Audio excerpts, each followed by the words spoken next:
অনেক শুভাকাঙ্ক্ষী কিন্তু এইটা নিয়ে আমাকে প্রশ্ন করেছেন। তো তার মধ্যে একজন আমাকে কমেন্টস করছেন, ম্যাম প্লিজ দয়া করে একটু বলবেন যে কি খেলে লিঙ্গটা একদম ভালোভাবে শক্ত হবে। ম্যাম প্লিজ এটা নিয়ে একটি ভিডিও বানান প্লিজ ম্যাম। দেশের এবং প্রবাসের ভাই বোনদের প্রতি সালাম। আসসালামু আলাইকুম। আমি প্রভাষক ডাক্তার রিক্তা পারভিন, হোমিওপ্যাথি এবং আয়ুর্বেদিক চিকিৎসক। আজকে খুব গুরুত্বপূর্ণ একটা বিষয় নিয়ে আলোচনা করব। যে কমেন্টসটা কিছুদিন হলো খুব বেশি আসছে, খুবই বেশি, শুধু ফোনের মাধ্যমে না, অনেকে সরাসরি চেম্বারে এসেও বলে, অর্থাৎ বিষয়টি নিয়ে বারবার আমাকে রিকোয়েস্ট করছেন একটা ভিডিও তৈরি করার জন্য। এটা শুধু একজন শুভাকাঙ্ক্ষী করেননি, অনেক কমেন্টস, অনেক চিকিৎসার জন্য ফোন এবং সরাসরি চেম্বারে এসেও তাদের মুখে তাদের ভাষা একটাই, কিভাবে লিঙ্গ শক্ত করব। বিষয়টা এমন মনে হয় যে লিঙ্গটা ইচ্ছা করে হয়তো নরম হয়ে গেছে, অথবা কেউ নরম করে দিছে যে সেটা এখন শক্ত করে দিতে হবে। আসলে বিষয়টা অনেকেরই জানা থাকে না, অনেকেরই।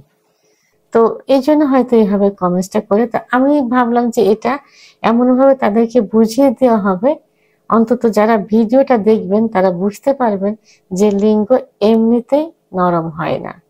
নরম হওয়ার পিছনে বিভিন্ন কারণ রয়েছে। যেমন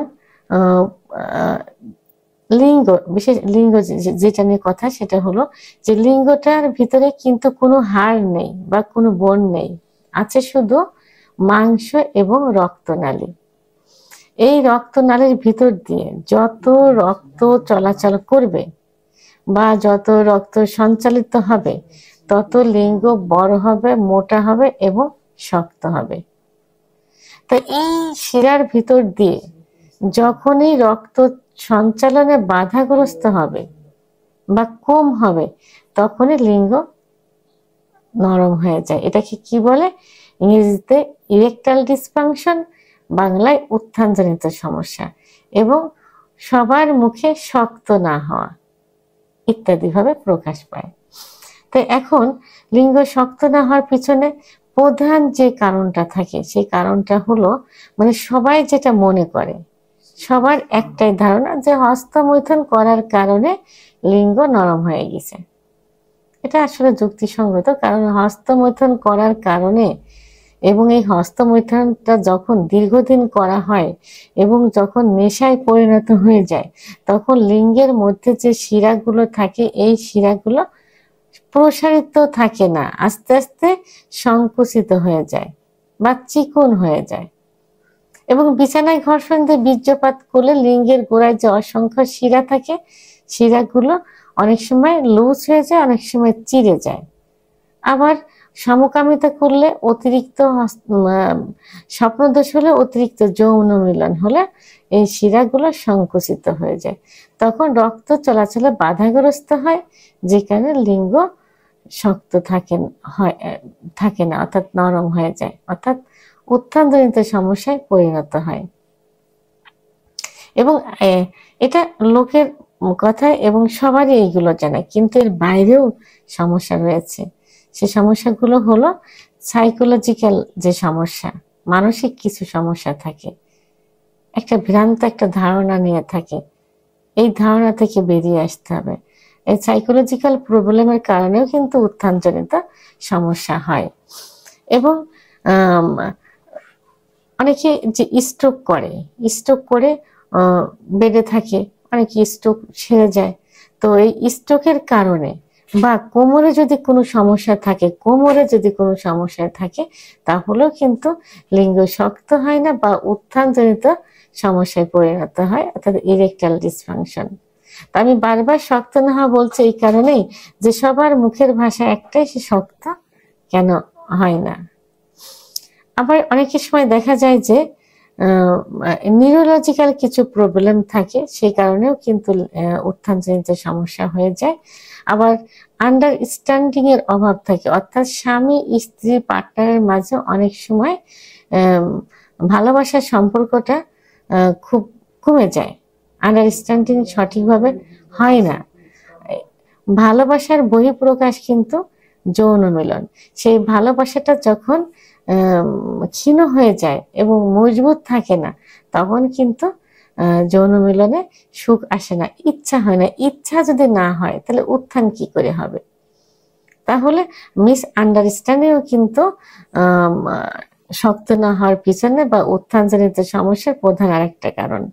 আরেকটা কারণ হলো যে লিঙ্গের ভিতরে যে শিরাগুলো থাকে, এই শিরাগুলো অনেক সময় চর্বি জমে। চর্বি জমার কারণে ব্লাড সার্কুলেশন বাধাগ্রস্ত হয়, তখন উত্থানজনিত সমস্যা হয়। আরেকটা হলো যে পর্যাপ্ত পরিমাণে স্নায়ু উত্তেজনা যদি না হয়, পর্যাপ্ত পরিমাণে স্নায়বিক উত্তেজনা যদি না আসে, ইচ্ছা যদি না হয়, তাহলে লিঙ্গ শক্ত হবে কি করে? কোন রকম ইচ্ছা হলে তো আর প্রবল আকারে শক্ত হবে না। তাহলে স্নায়বিক উত্তেজনা জন্য চিকিৎসার প্রয়োজন। তো এখন যে কারণগুলো বললাম, এই কারণগুলোর জন্য কি করতে হবে? অবশ্যই একজন অভিজ্ঞ সম্পন্ন ডাক্তারের শরণাপন্ন হতে হবে।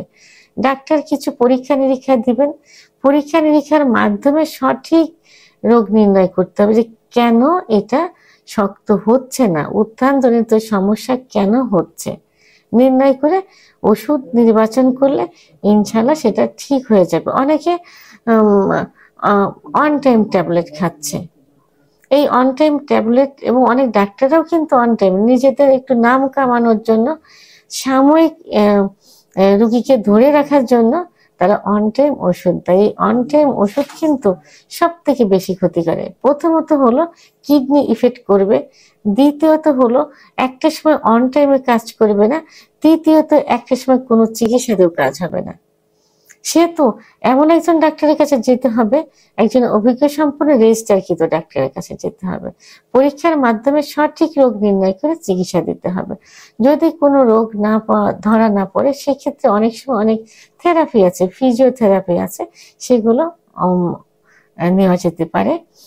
আবার কিছু খাবার, অনেকে যেটা বলছে যে কি খাবার খেলে, আসলে এখানে তো খাবারের কোনো বিষয় না, এটা তো একটা সমস্যা, এটা তো ব্লাড সার্কুলেশন একটা সমস্যা। খাবার খেলে কি ব্লাড সার্কুলেশন সঠিক হয়ে যাবে? তবে তার জন্য অবশ্যই ডাক্তারের শরণাপন্ন হতে হবে। পাশাপাশি কিছু খাবার, যেমন খাঁটি দুধ খেতে হবে, অনেক সময় দুধের মাখন খাওয়া যেতে পারে, এবং বীজ জাতীয় যে খাবারগুলো আছে, সেই বীজ জাতীয় খাবারগুলো যেমন কুমড়ার বীজ, এগুলো খেতে হবে। ঝিনুকের ভিতরের অংশ রান্না করেও খাওয়া যেতে পারে, কাঁচাও খাওয়া যেতে পারে। আর তরমুজ কিন্তু উত্থানজনিত সমস্যার জন্য খুব ভালো কাজ করে থাকে। ডিম, খেজুর, কাজু বাদাম, মধু, ঘি, অর্গানিক নারকেল তেল, এইগুলো খেতে হবে পাশাপাশি, চিকিৎসার পাশাপাশি। তবে অবশ্যই চিকিৎসার প্রয়োজন, চিকিৎসার বিকল্প কিছুই হতে পারে না।